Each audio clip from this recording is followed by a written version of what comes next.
Welcome, boys and girls, to our story time again. Well, today we are gonna do a story time. It's called The First Baby. It's called The First Baby. So come and join us. And come and join us. All right. Hello, welcome. Like Sophie said, we are going to have a story from the Bible story. Right here. And the story is called This First Baby. All right. Okay. When God created the fish, birds, and animals, He said to them, "Be fruitful and multiply." What does be fruitful and multiply mean? I don't know. It means have a lot of babies, right? Yeah.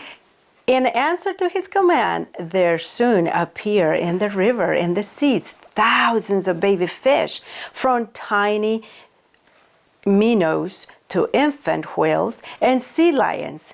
In the trees and the bushes of the forest, birds of every kind and color began to build nests, lay eggs, and hatch them, as the birds have done through all the centuries from that day to this. Have you ever seen a nest on the tree? Have you seen a baby bird in it? Well, first they build the nest, right? And then what else? They lay the eggs. That's right. Then they lay the eggs, and then what? What comes They after? hatch. Oh, have you ever seen a baby bird hatch? We had to take you to see one. It's beautiful. To the first sheep came the first little lamb. To the first bear came cuddling little cubs. To the first elephants came cute little baby elephants. Oh, and so on through all creation.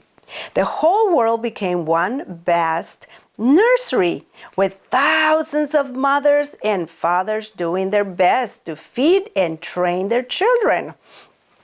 Did you know the animals had to train their children too? Did you know when the little animals are not listening to mama and papa, did you know they discipline them too? Oh yes, they discipline them. Just like I discipline you, right? And Nacho. And Nacho, right? And Gracie. That's right. So let's continue with our story. And what about the fish? That too. To Adam and Eve also. What about the turtle? Yeah, look, there's Adam and Eve. To Adam and Eve also God said, "Be fruitful and multiply." Where's Adam and Eve? Right here, that's Adam and there's Eve. So did you remember? And there's this. Their children. So did you remember what multiply means? Multiply means have a lot of babies. He did not want them to be alone. He planned that they should have a large family. How big is your family? Very big. You have lots of family, right? And enjoy the love and companionship of many boys and girls. Oh, look. Here is the animal mama elephant with baby elephant. And who's that? Adam? Eve. When you stop to think of it, it was by far the greatest gift of God to love these dear creatures of His hand. He's probably somewhere working. Better than all the beauties of nature, better than all the richest stories of gold and silver and the earth, better than all the friendship of the animals. Look. Where? Was the power to have boys and girls who will one day grow up to be men and women like themselves. Do you all of the children. Do you think these little boys and girls are going to grow up to be just like their mama and daddy? That's right. This most precious gift was intended to bring them endless happiness, as their children and their children's children should come to love and honor them through all to come, right? How many children Adam and Eve had? We do not know. But in view of what we are told of those far off days, we may be sure they had lots and lots of them. And what a bright and beautiful children they must have been, offspring of these two majestic beings formed by the Creator Himself. Okay, so we are told Bye. That the Bible mentioned only 3. Cain, Cain, Abel, Abel, and Seth. and Seth. I think that's all 3. But there's a lot more. They have a lot more that we don't know.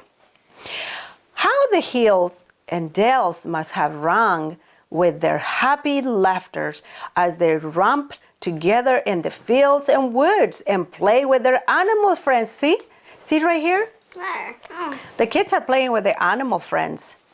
Beyond doubt, it was the joy and love of those dear children that helped Adam and Eve bear up their sorrows at the lust of eating. How come they didn't still have clothes?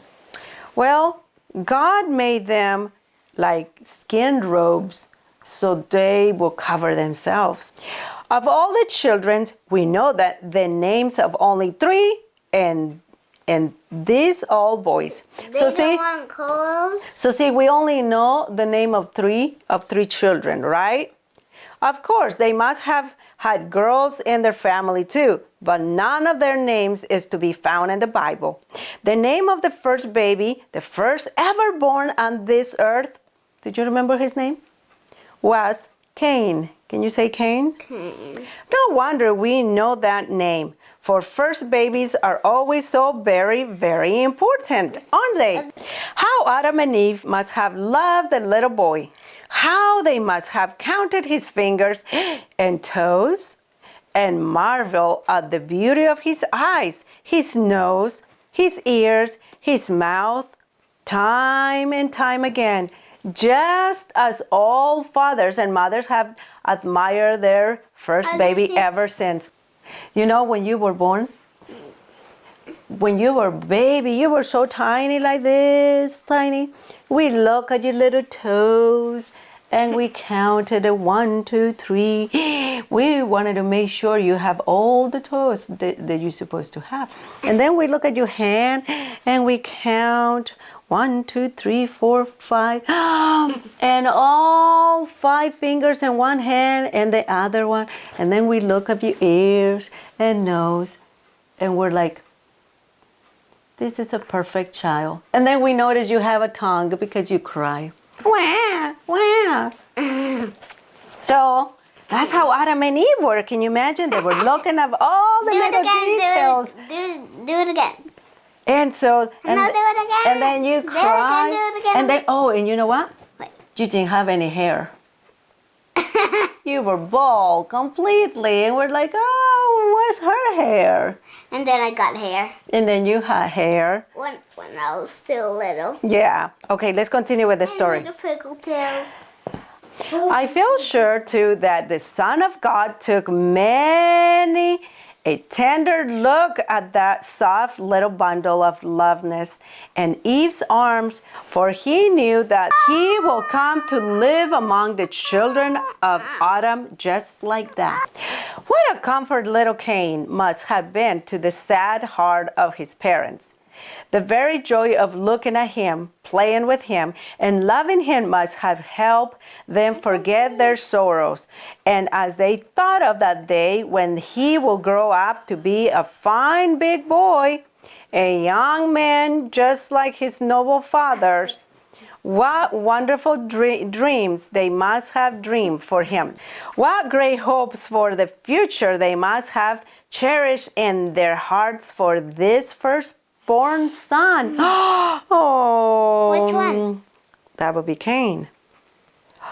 This is Cain. Alas, it was not to be.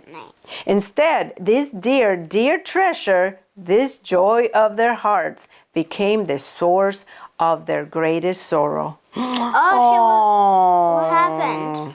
Well, let's continue with the story. When she was little, she was a girl. They thought they had paid the price of sin when they were driven from the Garden of Eden. But they had only begun to pay it.